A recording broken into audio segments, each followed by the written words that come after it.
High Junior Hires. John Riley here, the junior high pastor at Emmanuel Faith.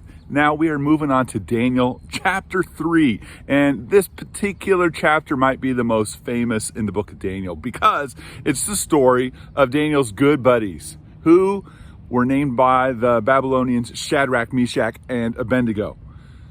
This is the story of them standing up, not being willing to bow down to this huge statue that the king had made and worship it. Instead, they refused. They're only going to bow down and worship their God. This is a pretty powerful moment in the lives of these Hebrew refugees who were sort of slaves, prisoners, but also had high up positions. They, in their course of their slavery, were trained by the king in chapter 1 and elevated because Daniel, their buddy, was able to interpret the king's dreams. And he made sure that his friends, who also had high stature in the king's eyes because of the wisdom that God had given them, he made sure that these guys were given prominent positions in charge of many other people. So when they refused to bow down to this giant statue of gold that the king had made, in the king's own image, we presume, and they wouldn't worship it when the trumpet sounded, when everybody was supposed to bow down to it, people around him was like, hey, king, how about these guys? These guys are refusing to bow down, and they're high up officials in his country, and so it wouldn't have been right. He couldn't handle this example or this betrayal, this going against the rules and the policy. But that's just what Shadrach, Meshach, and Abednego decide to do, to trust God and to stand up for their faith.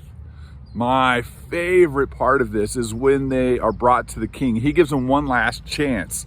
The sound's about to play, guys. I'm going to give you one more chance to bow down and worship this image and set a good example, he thinks, for his people. And they say, in really strong language, they say, king, we don't need to address this to you. We don't need to explain ourselves to you about this matter, which is really interesting. They said, the God that we serve is able to deliver us from your hand.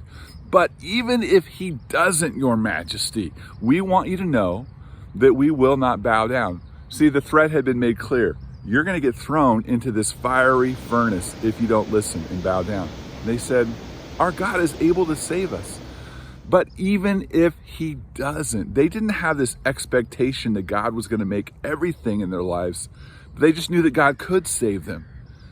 But even if it meant death, even if it meant this very painful, frightening, scary death, they weren't going to bow down. They were going to only worship God, the one true God. Sure enough, God does save them. The king's so upset at this blatant denial or refusal to cow down or bow down specifically, that he tells it, heat this furnace 7 times hotter than normal. It was so hot, in fact, that these guys get bound with cords, and then the people who are bringing them up, it says, into the furnace died. They got close enough and it killed them before they got there as they were throwing Shadrach, Meshach, and Abednego in. And then to the king's amazement, he looks inside and there's a 4th person there. This is a really interesting concept in the scriptures. We call these experiences, I'll teach you a word maybe that you haven't heard before, theophanies.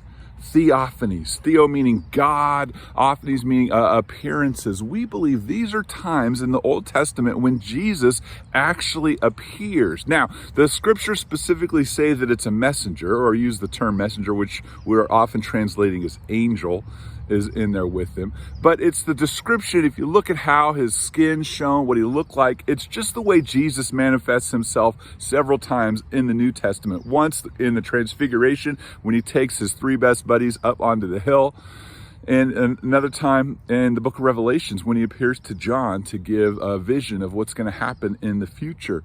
Both of these times, Jesus is transformed into what the Old Testament describes as the Son of Man. This divine being whose skin is as white as, just shines bright, and glowing fiery eyes.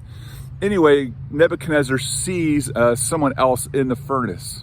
And when Shadrach, Meshach are brought out at the end, King Nebuchadnezzar ends up acknowledging God, worshiping God to some extent. And next week, next chapter is all about him writing a letter to all of his people saying how magnificent the one true God is and the amazing things that he's done.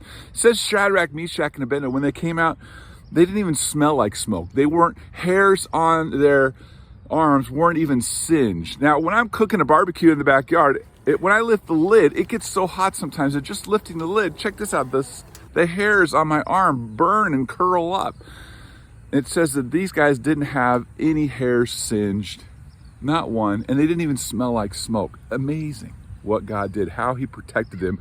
His presence, Jesus' presence was with them, offered the protection that they knew God could give them.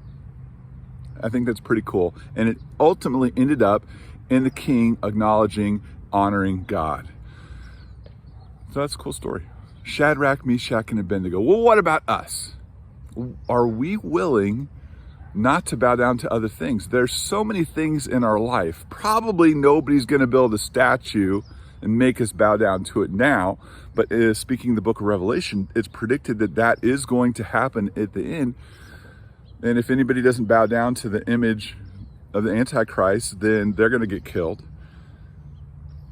What about you? Are you willing right now when other people say, hey, this is most important, or this is what you should be focusing on, to say, no, God's going to be the most important thing in my heart and in my life, and only him will I worship. Oftentimes what ends up getting in the way is ourselves.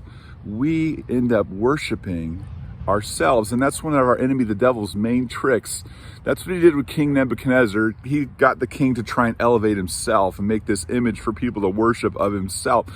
And we end up putting ourselves on the throne oftentimes too, instead of letting God be there, which is what he deserves. Put him first. Worship him only.